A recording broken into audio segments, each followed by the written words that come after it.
네, 오늘 하나님께서 우리에게 주신 말씀은 열왕기상 17장 17절부터 24절의 말씀입니다.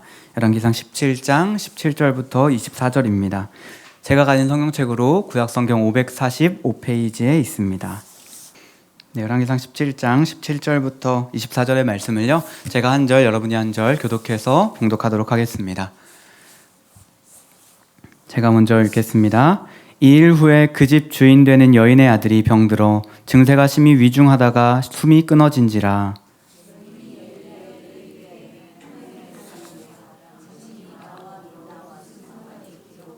내 죄를 생각나게 하고 또 내 아들을 죽게 하려고 내게 오셨나이까. 엘리야가 그에게 그의 아들을 달라 하여 그를 그 여인의 품에서 받아 안고 자기가 거처하는 다락에 올라가서 자기 침상에 누이고, 내 하나님 여호와여, 주께서 또 내가 오고 하는 집 과부에게 재앙을 내리사 그 아들이 죽게 하셨나이까 하고, 그 아이 몸에 몸을 3번 펴서 엎드리고 여호와께 부르짖어 이르되, 내 하나님 여호와여, 원하건대 이 아이의 혼으로 그의 몸에 돌아오게 하옵소서 하니, 여호와께서 엘리야의 소리를 들으심으로 그 아이의 혼이 몸으로 돌아오고 살아난지라. 엘리야가 그 아이를 안고 다락에서 방으로 내려가서 그의 어머니에게 주며 이르되, 보라, 내 아들이 살아났느니라. 여인이 엘리야에게 이르되, 내가 이제야 당신은 하나님의 사람이시요 당신의 입에 있는 여호와의 말씀이 진실한 줄 아노라 하리라. 아멘. 이것은 하나님의 말씀입니다.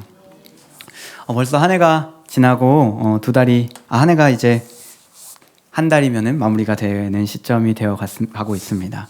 보통 매년 시작할 때 우리는 들뜬 마음으로 신년 계획을 세우곤 합니다.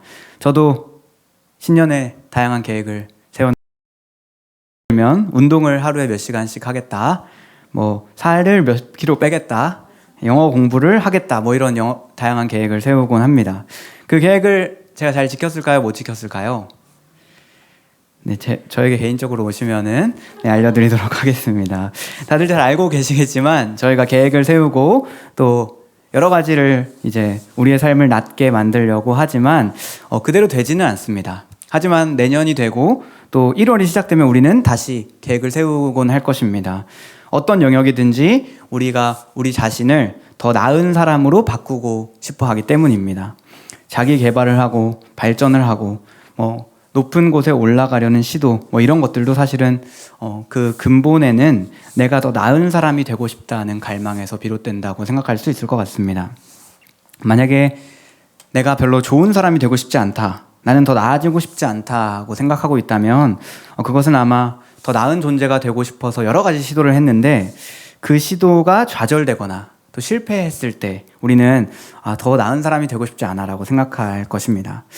기독교적 관점에서는요, 사실 인간은 모두 더 나은 사람이 되기를 원합니다. 왜냐하면 하나님께서 인간을 하나님의 형상으로 창조하셨기 때문입니다. 인간은 하나님의 형상으로 지음받았기 때문에 하나님을 원하고 하나님처럼 탁월하고 아름다워지기를 바라게 됩니다. 하나님을 닮아가기를 원하는 것이죠. 그렇지만 그 하나님을 닮아가는 과정에서 우리에겐 좌절과 어려움을 경험하게 됩니다. 그래서 우리 기독교 신앙에서는요, 계속 말씀을 들으면서 자신이 변화해야 된다고 말하고요, 회개하고요, 그리고 계속해서 달라지고 변화되려고 애쓰고 노력하는 것입니다. 또 하나님의 뜻을 알아가려고 애를 쓰는 것이지요. 그래서 기독교 신앙은 어떻게 보면 항상 변화를 추구한다고 생각할 수 있을 것 같습니다.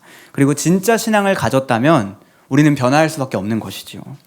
한 해를 돌아보면서 우리의 삶을 이렇게 다시 생각해 봤을 때 내가 변하고 있다면 그것은 우리의 신앙이 진정으로 힘이 있다고 생각할 수 있을 것입니다. 또 한편으로 돌아보면 나의 삶에 내가 변화해야 될 지점이 보이지 않고 또 변화하지 않고 있다면 어쩌면 우리의 신앙을 다시금 돌아보아야 하는 시간일지도 모릅니다. 많은 사람들이 변화가 필요하다, 나의 인생에 뭔가 달라져야 되는구나 라는 생각을 할 때 그때 주님을 찾게 됩니다. 내 힘으로 나의 삶이 변화되지 않는구나, 그리고 나의 삶에 변화가 필요하구나. 그때 우리는 하나님을 만나기를 기다리게 되고 또 주님 오심을 기다리게 되는 것이지요. 우리가 대림절 첫 번째 주간을 보내고 있는데요, 대림절은 예수님의 오심을 기다리는 절기입니다. 예수님을 오심을 기다린다는 것은 역설적으로는 우리의 삶에 아직도 예수님이 필요하다는 것을 의미합니다. 우리의 삶에 예수님이 오셔서 일하여 주시고 변화되기 시작할 때 그때 우리의 삶이 나아질 수 있다고 우리는 믿기 때문에 예수님을 계속해서 기다리는 것입니다. 오늘 본문에서 살펴볼 이 엘리야도요, 자신의 삶에 대한 변화, 자신의 삶이 변하기를 갈망하고 있습니다. 오늘 이 엘리야의 이야기를 보면서 우리의 삶에 하나님께서 어떻게 우리의 방향을 정돈하시고 또 변화시켜 나가시는지 그것을 함께 살펴보기를 원합니다. 먼저 오늘 본문 배경을 좀 살펴보기를 원하는데요. 구약성경에서 엘리야는 매우 중요한 인물입니다. 구약성경에서 중요한 인물이 크게 3명이 있는데요. 첫 번째는 누굴까요? 바로 아브라함도 중요한데요. 바로 모세입니다. 모세가 구약성경에서 아주 중요한 인물이라고 할 수 있고요. 두 번째는 바로 다윗이라는 인물이 아주 중요한 인물입니다. 그리고 세 번째로 가장 중요한 인물이 이제 엘리야라고 생각할 수 있습니다. 왜냐하면 예수님께서 영광스럽게 변화되시는 사건에서 예수님은 모세와 엘리야를 만나시거든요. 그러니까 이 이스라엘 백성들은요, 모세, 엘리야 이 두 사람을 매우 중요하게 생각하고 있었습니다. 이 엘리야는 분열 왕국 시대의 북이스라엘의 선지자였습니다. 그가 선지자일 때 북이스라엘의 왕은 아합이라는 악한 왕이었는데요. 아합이 어떤 왕이었는지 열왕기상 16장 30절에서 31절에서 나와 있는데요. 네, 우리 30절, 31절을 같이 한번 읽어보도록 하겠습니다. 시작. 오므리의 아들 아합이 그의 이전 모든 사람보다 여호와 보시기에 악을 더욱 행하여 느밧의 아들 여로보암의 죄를 따라 행하는 것을 오히려 가볍게 여기며 시돈 사람의 왕 엣바알의 딸 이세벨을 아내로 삼고 가서 바알을 섬겨 예배하고 라고 이야기하고 있습니다. 여기서 이 이세벨이라는 여인이 나오는데요, 아주 나쁜 엑스라고 할 수 있습니다. 네, 그래서 여기 보면 특별히 시돈 사람이라고 이야기하고 있는데, 이세벨이 시돈 사람이었는데 아주 나쁜 사람이었고요. 이 아합이 이세벨과 결혼하면서 여로보암의 죄를 따라 행하는 것을 가볍게 여겼다라고 얘기하고 있습니다. 그러니까 더 엄청 악한 왕이었다 이렇게 생각할 수 있습니다. 그런데 이때 17장에서 이제 엘리야가 처음으로 등장하게 됩니다. 네, 17장 1절입니다. 함께 읽어볼까요? 시작. 길르앗에 우거하는 자 중에 디셋 사람 엘리야가 아합에게 말하되 내가 섬기는 내 말이 없으면 수년 동안 비도 이슬도 있지 아니하리라 하니라. 그러니까 이 엘리야가요, 처음 딱 등장해서요, 처음으로 한 일이 바로 이겁니다. 처음으로 딱 한 일이 아합은 딱 가가지고 이제 내가 말 안 하면 비가 안 내릴 거야 라고 딱 이야기하는 거예요. 그래서 엘리야가 비 안 올 거야 라고 얘기한 다음에 어떻게 될까요? 진짜 안 옵니다. 네, 진짜 안 오고 엘리야는 어떻게 될까요? 쫓겨나는 거죠. 예를 들어 제가 이렇게 설교를 하면서 지금부터 제가 말하기 전까지 모두 통장이 정지될 겁니다 라고 얘기했다고 생각해 보겠습니다. 그리고 제가 진짜 아무 말도 안 하고 가만히 있는 거예요. 그리고 여러분들의 모든 통장이 다 정지되었습니다. 그러면 여러분들이 저를 어떻게 하실까요? 때려서 어떻게든 빨리 통장 되게 해 라고 하시겠죠. 엘리야도 아마 그런 상황이었을 거예요. 그래서 엘리야도 쫓겨나는 것이죠. 엘리야는 바알과 아세라가 아닌 하나님을 선택하면서 가뭄의 고통을 같이 겪게 됩니다. 그리고 3절에서 이렇게 됩니다. 너는 여기서 떠나 동쪽으로 와서 요단 앞 그릿시냇가에 숨고 시냇물을 마시라. 내가 까마귀들에게 명령하여 거기서 너를 먹이게 하리라. 네, 우리가 이걸 보면 이렇게 생각하잖아요. 엘리야는 너무 좋겠다. 하나님이 까마귀를 이렇게 먹여주시고 라고 생각하잖아요. 근데 사실 객관적으로 보면요, 엘리야는 이제 까마귀가 식량을 가져다 주지 않으면 먹지도 못하는 엄청난 빈곤층이 된 것입니다. 그리고 그곳에서도 먹고 살 수가 없게 되어서요, 그릿시냇가가 말라버려서요, 사르밧이라는 과부의 집에서 얹혀 사는 신세가 됩니다. 9절인데요. 9절 말씀이 제가 한번 읽어드릴게요. 9절입니다. 너는 일어나 시돈에 속한 사르밧으로 가서 거기 머물라 라고 하나님께서 이 엘리야에게 말씀하십니다. 그러니까 하나님께서 엘리야한테 어디로 가라고 하시는 거냐면 시돈으로 가라고 하시는 거예요. 시돈이 어떤 곳이었나요? 누구의 고향이었죠? 맞습니다. 이세벨의 고향이었어요. 하나님은 엘리야를 이곳에 보내시는 거예요. 엘리야가 아합과 이세벨을 향해서 너희들이 하나님을 섬기지 않았기 때문에 내가 말 한마디도 안 하면 너희들은 비가 오지 않을 거야 라고 이야기했는데요. 지금 엘리야가 땅에 비가 내리지 아니함으로 얼마 후에 그릿 시내가가 말라서 어쩔 수 없이 이 시돈에 가게 되는 것입니다. 엘리야가 시돈으로 갈 수밖에 없었던 이유는 그릿 시내가가 말랐기 때문입니다. 그러니까 바알과 아세라를 섬기는 아합과 시돈 공주 이세벨에게 쫓기는 엘리야는 어쩔 수 없이 자기가 먹고 살아야 되니까 시냇가가 말랐잖아요. 그래서 어쩔 수 없이 자신의 처지를 이렇게 만들어버린 악함의 상징이었던 이세벨의 나라로 망명하는 것입니다. 이세벨한테 담대하게 하나님 섬겨야 된다고 말하고 그렇지 않으면 시냇가가 마를 거라 말한 다음에 어디로 가는 거죠? 이세벨의 나라로 가는 거예요. 얼마나 엘리야가 비참했을까요? 여러분이 엘리야였다면 어떠하셨을 것 같은가요? 하나님의 말씀을 대언하면서 하나님의 뜻을 선포하면서 살았는데 엘리야의 인생은 이제 자신이 악인이라고 생각했던 이세벨의 국가에서 과부의 집에 얹혀 사는 형국이 되어버린 것입니다. 여러분도 이런 적이 있지는 않으신가요? 하나님의 뜻대로 살아왔는데 나의 삶이 비참하게 느껴지는 것입니다. 하나님을 위해 살아온 것이 후회되고 어리석게 느껴지는 것이죠. 오늘 본문은 바로 여기서 시작하게 됩니다. 사르밧 과부의 집에 얹혀 살게 된 빈곤층 예언자 엘리야. 오늘 본문에서는 그에게 더 비참한 일이 발생합니다. 바로 자기가 얹혀 살던 집에 과부의 아들이 죽게 되는 것입니다. 17절 3절을 여러분들이 한번 읽어주시겠습니다. 시작.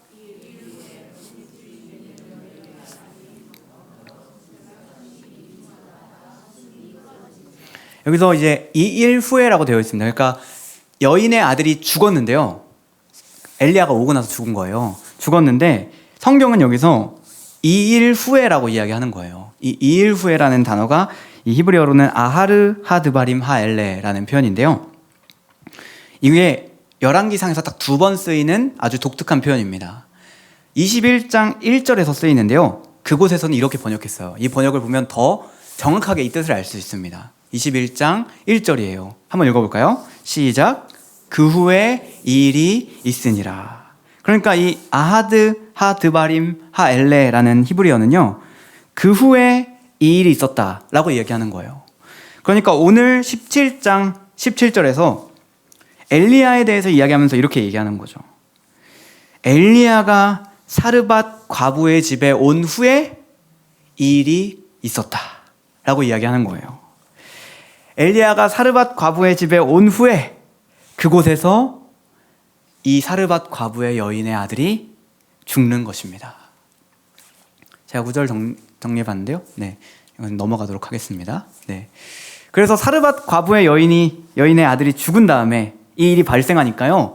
여인이 엘리야한테 이렇게 얘기하는 겁니다. 제가 한번 읽어드릴게요. 하나님의 사람이여, 당신이 나와 더불어 무슨 상관이 있기로 내 죄를 생각나게 하고 또 내 아들을 죽게 하려고 내게 오셨나이까. 사르밧 과부가 자기 아들이 죽었잖아요. 고통 가운데서 엘리야에게 자기의 감정을 쏟아내는 겁니다. 이 당시에는 이제 다신교 사회였습니다. 그러니까 시돈은 이방 땅이었기 때문에 이세벨의 나라잖아요. 시돈은 하나님을 안 섬깁니다. 누굴 섬기고 있었을까요? 네, 맞아요. 바알과 아세라를 섬기고 있는 거예요. 근데 엘리야가 왔잖아요. 이 시돈의 사르밧 과부는 누굴 섬기고 있었을까요? 당연히 아합과 이세벨을 섬기고 있었습니다.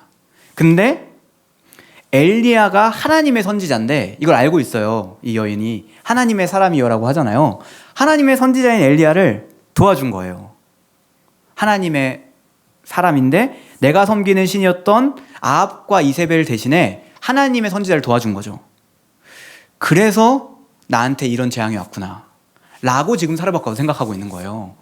내가 하나님을 섬기는 저 사람 도와줘서 내가 저 사람을 섬겼기 때문에 내 아들이 죽었다. 너 때문에 내 아들 죽었잖아 라고 이야기하는 거예요. 그때 엘리야가 어떻게 합니까? 19절입니다. 엘리야가 그의 아들을 달라고 합니다. 그리고 그 여인의 품에서 받아 안고 이제 올라가는 거죠. 다락으로 올라갑니다.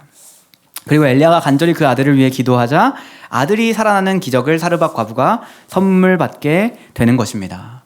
여기서 이제 사람이 살아나는 기적이 나오는데요. 이 기적이 성경 전체에서 처음으로 죽은 사람이 살아나는 기적입니다. 사랑하는 여러분, 시돈이 어떤 곳이었습니까? 시돈은 엘리야가 어쩔 수 없이 가게 된 곳이었습니다. 엘리야가 왜 가게 됐죠? 그릿시냇가가 말라서 가게 된 겁니다. 먹고 살아야 하기 때문에 어쩔 수 없이 가게 된 악한 땅이었습니다. 그릿시냇가가 말라서 먹고 살기 위해 어쩔 수 없이 하나님이 말씀하셔서 어쩔 수 없이 간 그곳에서 엘리야가 복의 통로가 된 것입니다. 사르밧 과부로 하여금 부활을 경험하게 되는 은혜의 통로가 된 것입니다. 사랑하는 여러분 가운데 혹시 내가 원하지 않지만 상황과 환경이 어쩔 수 없어서 그 자리를 묵묵히 지키고 있는 분들이 계십니까? 하나님이 나를 왜 이곳으로 인도하셨을까? 나를 왜 이 자리에 두셨을까? 의문과 걱정이 있고 한켠에는 하나님을 향한 원망이 자리 잡고 계신 분이 있을지도 모릅니다. 엘리야도 사르밧 과부도 그랬습니다. 엘리야는 왜 내가 하나님의 일을 하다가 먹고 살려고 이 이세벨의 땅인 시돈에 왔을까? 하나님을 향한 원망이 자리 잡고 있었겠죠. 사르밧 과부는요, 왜 내가 바알과 아세라 섬기지 않고 풍요의 신이고 다산의 신인 바알과 아세라를 포기하고 하나님의 선지자를 대접했을까? 그래서 나의 삶이 이렇게 된 건 아닐까? 하나님이 인도하셨다고 생각하고 왔는데 고통과 고난이 가득한 자리라서 하나님의 뜻을 이해할 수가 없다. 이러한 마음으로 있는 사람들에게 하나님은 오늘 말씀하시는 것입니다. 그곳이 우리가 복의 통로로 일할 수 있는 은혜의 자리로 바뀌게 될 것이라는 하나님의 약속입니다. 죽은 아들을 들고 우리를 바라보고 있는 과부가 우리가 어쩔 수 없이 가게 된 그곳에 있다는 것입니다. 그렇다면 우리가 해야 할 것은 무엇입니까? 바로 어쩔 수 없이 내가 가게 된 그곳에서 죽은 아들을 들고 우리를 바라보고 있는 그 과부의 아픔을 다시 들고 다락으로 올라가야 하는 것입니다. 하나님의 말씀에 순종해서 어쩔 수 없이 가게 된 그곳에서 엘리야는 고난과 고통을 마주했습니다. 그런데 하나님께서는 그 자리에서 우리에게 또 우리 곁에 있는 사람들에게 부활을 선물해 주겠다고 말씀하십니다. 사랑하는 길가교회 가족 여러분, 이세벨의 땅처럼 악해 보이는 그곳, 아들이 죽은 것처럼 소망이 없어 보이는 그곳이 우리의 삶의 자리라 할지라도 하나님은 우리를 복의 통로로 만들어 가십니다. 그러므로 어쩔 수 없이 가게 된 그곳에서 하나님의 부활을 경험하는 길가교회 모든 가족 여러분들 되시기를, 또 우리를 통해서 그 자리에 있는 많은 이웃들이 하나님의 부활의 은혜를 경험할 수 있기를 주님의 이름으로 축복합니다. 두 번째로 우리가 함께 살펴볼 이야기는요. 네, 끝이 아닙니다, 지사님. 네, 아직 두 번째 메시지가 남았습니다. 네, 이 엘리야의 입장에서 생각해 보기를 원하는데요. 엘리야가 갔을 때 얼마나 비참한 심정이었을지 생각해 보면 좀 좋을 것 같아요. 제가 예를 들면 어떤 교회에 부임했다고 생각해 보겠습니다. 제가 어떤 교회에 딱 부임했는데, 제가 부임해가지고 아이들을 딱 만나자마자 아이들이 다 시험에 떨어지는 거예요. 네. 그래서 제가 이 교회는 나랑 안 맞나 보다 라고 생각하고 다른 교회로 딱 갔습니다. 그 교회 갔더니 갑자기 애들이 교회를 안 오는 거예요. 전도사님이 교회에 부임하고 나서는 저희 애가 교회를 안 와요. 그래서 여기도 나랑 아닌가 보다. 또 다른 교회에 제가 갔습니다. 그때 애들이 이렇게 얘기하는 거죠. 전도사님이 오신 이후로는 되는 일이 하나도 없습니다. 그러면 제가 무슨 생각을 할까요? 계속해야겠다라는 생각이 안 들겠죠. 뭔가 나는 이 사역이 아닌가? 라고 생각하지 않겠습니까? 근데 오늘 엘리야가 그렇습니다. 엘리야가 예언자 활동을 시작할 때 처음으로 한 예언자 활동이 뭐였죠? 가뭄을 가져다 주는 거예요. 비가 안 오는 거예요. 엘리야가 딱 등장하니까. 그리고 그가 그릿시냇가에 갔습니다. 그리시네가의 물이 어떻게 됐죠? 말라버렸어요. 그리고 그가 사르밧 과부의 집에 도착했습니다. 이 일 후에 무슨 일이 발생했죠? 아들이 죽는 것입니다.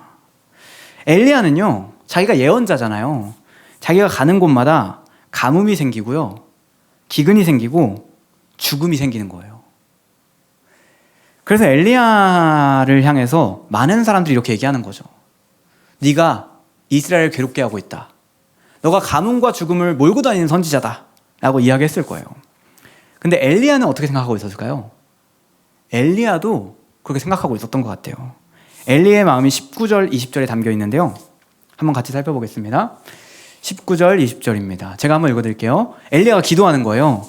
여호와께 부르짖어 이르되, 이 감정을 잘 느끼셔야 돼요.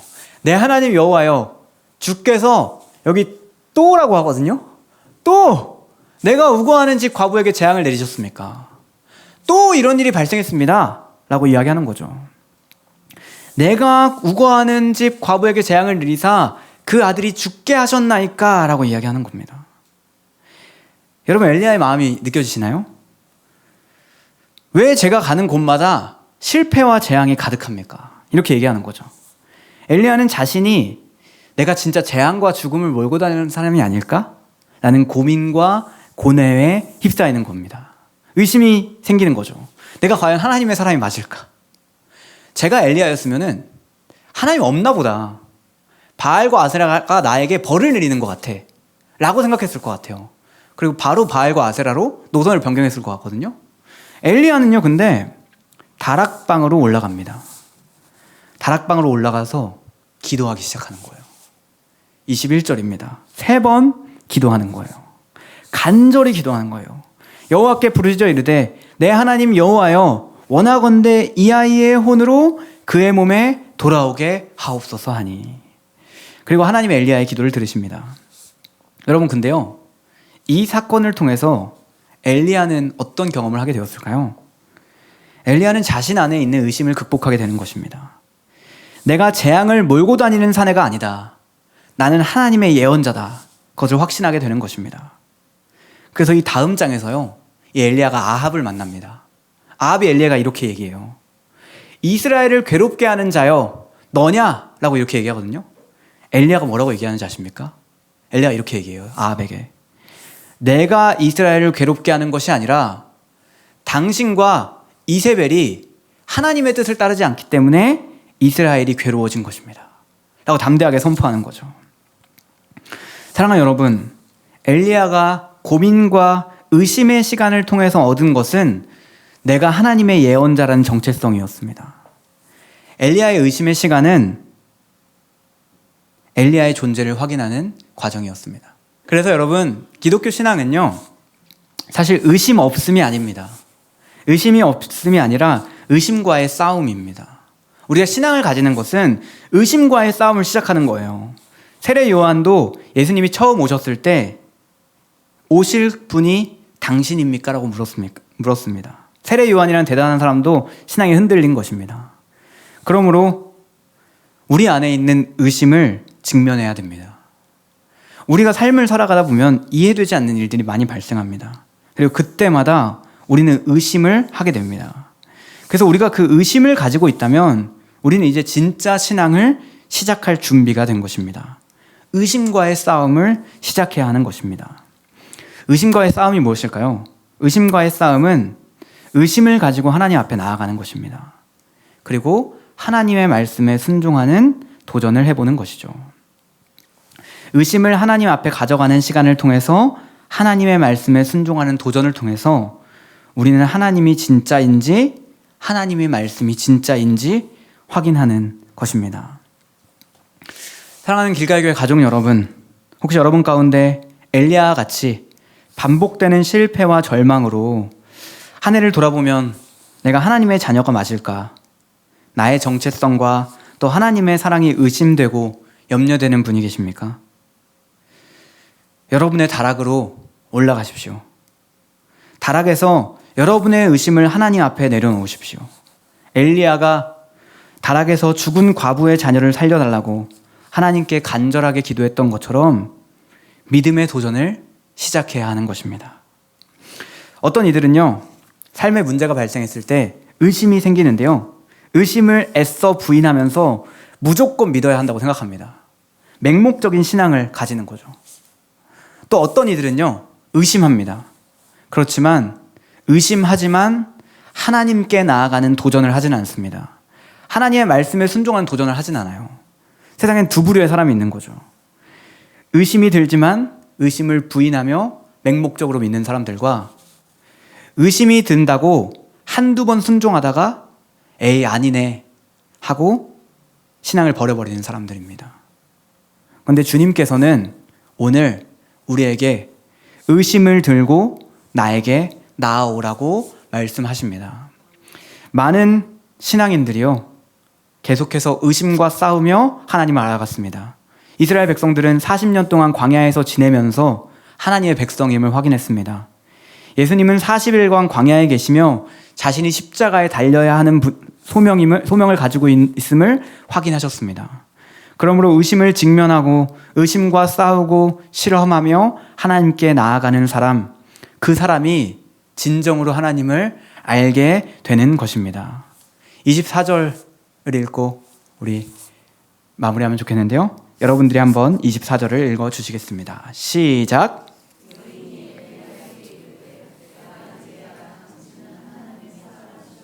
당신의 입에 있는 여호와의 말씀이 진실인 줄 아노라. 네, 오늘 이 사르밧 과부는요, 엘리야에게 이렇게 얘기하는 거예요. 당신이 하나님의 사람인 줄 내가 알았습니다. 당신의 입에 있는 하나님의 말씀이 진짜인 줄 알았습니다. 자신이 재앙과 가뭄을 끌고 다니는 사람이 아닐까, 무력감과 죄책감으로 두려운 마음이 가득했던 엘리야. 그 엘리야를 비난했던 여인이 이제 엘리야가 하나님의 사람인 것을 확신할 수 있도록 돕습니다. 이것은 엘리야가 다락에 올라갈 때 일어난 일이었습니다. 소망이 없어 보이는 이세벨의 땅에서 아들이 죽은 것처럼 소망이 없어 보이는 사르밧 과부의 집에서 그곳이 소망과 기쁨이 넘치는 하나님의 나라로 변한 것, 그것은 엘리야가 다락에 올라갈 때 일어난 일이었습니다. 삶의 문제로 의심이 들고 의문이 있을 때, 하나님이 이해되지 않을 때 우리는 너무나도 쉽게 하나님을 찾는 것을 놓아버립니다. 하지만 우리는 다락에 올라가 우리의 삶의 문제로 인해 우리에게 밀려오는 염려와 의심을 하나님께 아뢰야 합니다. 그리고 그 다락에서 우리의 의심을 돌파하고 부활의 능력을 경험해야 합니다. 오늘 말씀을 정리하면서 제가 한 신학자의 이제 말을 가져왔는데요. 이 신학자가 이런 말을, 이 일생의 신학함을 정리하면서 이런 말을 했습니다. 신앙은 답을 모른 채 계속 나아가는 법을 배우는 일이다. 사랑하는 여러분, 한 해를 마무리하며 또 내년 한 해를 시작하며 우리의 삶의 문제와 염려 또 의심을 들고 우리의 다락에 올라가십시다. 그리고 그곳에서 하나님의 기적을 만나는 길가의 교회 모든 가족 여러분들 되시기를 주님의 이름으로 축복합니다.